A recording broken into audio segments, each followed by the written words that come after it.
श्री श्यामानंद प्रभु जी की कहानी। श्यामानंद जी वृंदावन के बहुत बड़े रसिक संत हुए हैं, जो रसिक मुरारी जी के गुरुदेव भी थे। वे नित्य सेवा कुंज में, जहाँ प्रिया प्रीतम नित्य विहार करते हैं, वहाँ सोहनी अर्थात झाड़ू लगाते थे। वह सोहनी लगाते समय बड़े गौर से एक एक लता के नीचे देखते थे कि कहीं कोई चरण चिन्ह तो नहीं है। कभी कभी उनको प्रियालाल के चरण चिन्हों के दर्शन हो जाते तो वो बड़े भाव में मग्न हो जाते। प्रियालाल के चरणों में जो चिन्ह हैं वह उन्हें देखकर पहचान कर लेते थे कि यह उनके ही चरण चिन्ह हैं। एक दिन इनको सेवा कुंज में सोहनी सेवा करते हुए देख श्री राधा रानी को इन्हें दर्शन देने की इच्छा हुई, लेकिन जब तक किसी सखी सहचरी की कृपा न हो तब तक श्री राधा रानी किसी को दर्शन नहीं दे सकती। इसलिए इच्छा होने पर भी श्री राधा रानी सीधा दर्शन नहीं देती। एक दिन श्री राधा रानी ने जानबूझकर अपने श्री चरण का एक नुपुर सेवा कुंज में छोड़ दिया। प्रातःकाल श्री श्यामानंद जी सोहनी लगाते थे। सोहनी लगाते समय उन्होंने देखा कि एक बड़ा ही कीमती अद्भुत नुपुर वहाँ था और उसे देखकर उन्हें बड़ा आनंद मिल रहा था। उन्होंने विचार किया किसी नवविवाहिता वधू का होगा और सोचा कि अगर वो ढूंढने आएगी तो दे देंगे। ऐसा सोचकर उन्होंने नुपुर को अपनी पगड़ी में बांध लिया और वापस सोहनी लगाने लगे। श्री राधा रानी ने श्री ललिता जी से कहा कि ये मंगला के आभूषण संभाल कर रखो। तो ललिता जी ने कहा, प्यारी जू, आपके एक श्री चरण का नुपुर तो इसमें है ही नहीं। श्री राधा रानी ने जानबूझकर उसे गिराया था, क्योंकि श्यामानंद जी पर किसी सखी की कृपा होना बाकी था। इसलिए श्री राधा रानी ने ललिता जी से कहा, जाओ देखो सेवा कुंज में किसी लता के नीचे तो नहीं गिर गया। ललिता जी ने खोज प्रारंभ की तो देखा कि श्री श्यामानंद जी सोहनी लगा रहे हैं और राधा राधा नाम जप रहे हैं। ललिता जी ने विचार किया, मैं अपने स्वरूप में जाकर इनसे नुपुर मांगूंगी तो अच्छा नहीं रहेगा। इसलिए वो साधारण वेश में गई और कहने लगी कि बाबा, यहाँ सोहनी लगाते हुए कोई नुपुर तो नहीं मिला? यदि मिला हो तो मुझे दे दीजिए। ललिता जी साधारण वेश में गई थी। उन्हें देखकर श्यामानंद जी बोले, वो नुपुर तुम्हारा तो नहीं हो सकता। ललिता जी बोली, मेरा नहीं, मेरी बहू का है, लाओ मुझे दे दो।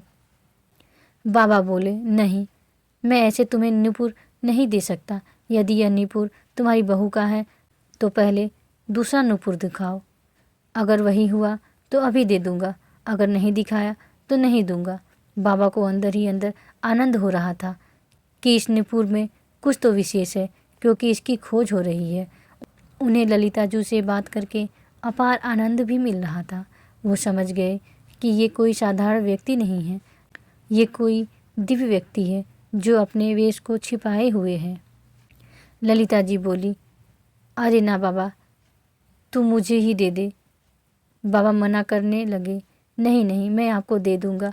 और थोड़ी देर बाद जिस बहू या बेटी का गिरा है वो आकर बोले कि मेरा नुपुर था, तो मैं तुम्हें कहाँ खोजूंगा। मैं तभी यह नुपुर तुम्हें दूंगा जब दूसरे चरण का नुपुर देखूंगा। ललिता जी ने बहुत हठ किया, लेकिन बाबा ने उन्हें नुपुर नहीं दिया।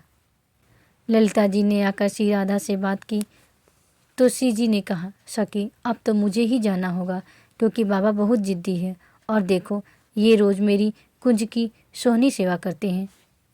चलो इन्हें निहाल करते हैं। श्री जी जब किसी भक्त को दर्शन देने के लिए उतावली हो जाती हैं तो स्वयं दर्शन का विधान बनाती हैं। श्री राधा रानी और ललिता जी श्यामानंद जी के पास आई। ललिता जी ने बाबा से कहा, इनके चरणों की तरफ देखो, वही नुपुर है ना? ऐसा ही नुपुर तुम्हारे पास है ना? बाबा ने नुपुर देखा और कहा, हाँ वही है। यह कहते हुए और श्री जी की करुणा देख वह उनके चरणों में साष्टांग लेट गए। बाबा ने इशारा किया कि मैं बांध दूं। श्री जी ने हाँ में सिर हिलाया। बाबा ने श्री जी के चरणों में नुपुर बांधा और श्री जी ने अपना हाथ श्यामानंद महाप्रभु जी के मस्तक पर रखा। श्री जी श्यामानंद जी को दुलार करने लगी कि मेरी कुंज की सोहनी लगाने वाली ये मेरी सखी है। श्री जी बहुत प्रसन्न थी। बाबा फिर उनके चरणों में लौट गए। इस पर बाबा ने जो नुपुर बांधा था उसी को झनकारते हुए श्री जी ने बाबा के मस्तक पर उसे रखा तो निपुर की दिव्य छाप श्यामानंद महाप्रभु जी के मस्तक पर पड़ गई। अब तो वो प्रेममग्न होकर भाव में डूब गए। कुछ समय बाद बाबा अपने गुरुदेव श्री हृदयानंद जी के पास आए तो उन्होंने श्यामानंद जी के मस्तक पर छाप देखकर कहा, ये संप्रदाय के विरुद्ध छाप कैसे लगा ली? जो हमने दी है वो तो लगाई नहीं। उन्होंने कहा, गुरुदेव, यह मनमुखी छाप नहीं है, यह छाप इष्ट देव ने लगाई है। हृदयानंद जी ने सोचा यह बहाना बना रहा है और उन्हें डांट कर कहा, इसे शीघ्र धो लो। श्यामानंद जी ने आज्ञा मानते हुए बहुत धोया, रगड़ रगड़ के छाप साफ की, पर श्री जी की लगाई हुई छाप कैसे छूट सकती थी।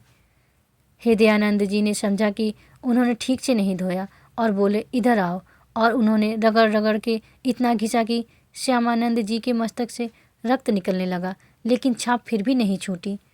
तब वो सहम गए और कहा, सत्य कहो, क्या ये श्री जी की लगाई हुई छाप है? श्यामानंद जी ने हाँ में उत्तर दिया। हृदयानंद जी कहने लगे, धन्य है तुम्हारा जीवन, मुझे अब विश्वास हो गया है कि श्री जी ने तुम्हें स्वीकार कर लिया है। पर फिर हृदयानंद जी ने कहा, फिर भी हम ये मानेंगे कि तुमने हमारे तिलक की जगह छाप लगाई, इसलिए ये अपराध है। इसलिए हम वैष्णव समाज में इसका दंड निर्धारित करेंगे। गुरुजनों की बड़ी विचित्र लीला होती है।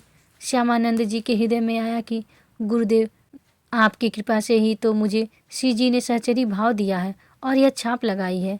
श्री जी ने अपने निपुर की छाप देकर मुझे अपने परिकर में मिला लिया। श्यामानंद जी का दंड निर्धारित करने के लिए वैष्णव समाज की सभा बुलाई गई। तभी श्री कृष्ण के सखा सुबल प्रकट हुए और उन्होंने पूरी वैष्णव मंडली के बीच में कहा, मैं साक्षी देता हूँ कि इन्होंने अपने आप से छाप नहीं लगाई, स्वयं श्री राधा रानी जी ने प्रकट होकर छाप लगाई है। सुबल इतना बोलकर पास के ही एक तमाल वृक्ष में समा गए। तत्काल दिव्यवाणी हुई, हृदयानंद जी, अब तो विश्वास कर ले कि तुम्हारा शिष्य वहाँ पहुँच चुका है जहाँ तुम्हारे भी पहुँच नहीं है। वह श्री जी के निज परिकर में मिल चुका है। अब हृदयानंद जी सहम गए और सारी बात मान गए, लेकिन अब उनका हृदय जलने लगा कि उनसे अपने शिष्य के प्रति गलती हो गई। वैष्णवजनों ने कहा, देखो हृदयानंद जी, आपने हम सबको श्यामानंद जी को दंड देने के लिए एकत्रित किया था, लेकिन आज हम आपके ऊपर दंड लगा रहे हैं क्योंकि आपने गलत किया।